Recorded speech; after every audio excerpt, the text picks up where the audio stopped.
ಮುನಿರತ್ನ ಅವರು ಮಾತು ಹೇಳಿದ್ದಾರೆ ಸರ್, ಬಿಜೆಪಿಗೆ ಹೋಗೋಕೆ ಎದುರಿಸ್ತಾ ಇದ್ದಾರೆ ಅಧಿಕಾರಕ್ಕಾಗಿ ಡಿ ಕೆ ಶಿವಕುಮಾರ್ ಅವರು. ಗೊತ್ತಿಲ್ಲ ಅದ್ರ ಬಗ್ಗೆ ನಾನು ಸ್ಥಾನಕ್ಕಾಗಿ ಬೆಳಿಗ್ಗೆ ಈ ತರ ಹೆದರ್ಸ್ತಾ ಇದ್ರೆ ಕಾಂಗ್ರೆಸ್ ಹೈಕಮಾಂಡ್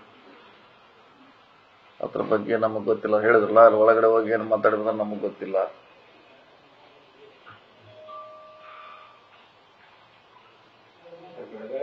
ಐಪಿಎಸ್ ಅಧಿಕಾರಿ ರವೀಂದ್ರ ಗನಾಡಿ ಅಪ್ರಾಪ್ತೆ ಮದುವೆ ಮಾಡಿಸಿದ್ದಾರೆ. ಆಧಾರ್ ಕಾರ್ಡ್ ನ ಇನ್ಫ್ಲೂಯೆನ್ಸ್ ಮಾಡಿ ತಿದ್ದುಪಡಿ ಮಾಡಿಸಿ ಅಪ್ರಾಪ್ತೆ ಮದುವೆ ಮಾಡಿಸಿದ್ದಾರೆ. ತಮ್ಮ ಗಮನಕ್ಕೆ ಬಂದಿದೆ ಸರ್. ಹೋದ ವಯಸ್ಸಲ್ಲಿ ಈಗ ಮಾಡಂತೆ ಆಗಿದೆ ನನಗೆ. ಇಲ್ಲ, ನನ್ನ ಗಮನಕ್ಕೆ ಬಂದಿಲ್ಲ.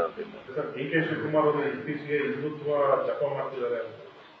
ಹೊಸದೇನಲ್ಲ, ಮುಂಚೆನೇ ಹೇಳ್ತಾರೆ, ಇವತ್ತೆಲ್ಲ ಹೇಳ, ಮುಂಚೆನೇ ಹೇಳಾರ ಅವ್ರೇನು. ನಮ್ಗೆ ತಿಳಿದ ಮಟ್ಟಿಗೆ ನಾವು ಯಾವಾಗಿದ್ದ ಕೇಳ್ತೀವಿ ಅವಾಗ ಇದನ್ನ ಹೇಳ್ಯಾರ, ಹೊಸದಲ್ಲಿ ಹೇಳ್ಯಾರ. ಅದು ಅವಾಗಿಂದ ಅದನ್ನೇ ಹೇಳ್ತಾರ ಅವ್ರು. ಈಗೇನ ಹೊಸದಲ್ಲ, ಅದು ಹಳೇದೇ ಅದು. ಹೋಗಿದ್ದು ವಿವಾದ ಆಗ್ತಾ ಇದೆ. ರಾಹುಲ್ ಗಾಂಧಿ ಅವ್ರ ಬಗ್ಗೆ ಮಾತಾಡಿದ್ರು, ತೆಗೆದಿದ್ರು, ಅವ್ರ ಜೊತೆ ವೇದಿಕೆ ಅವ್ರು ಮಾಡ್ಬೇಕಲ್ಲ. ಅದು ಅಂತರ್ರಾಜ್ಯಕ್ಕೆ ಹೋಗಿದ್ರು, ನಮ್ಮ ಕರ್ನಾಟಕದಾಗ ನಡೆದಿಲ್ಲ ಅದು.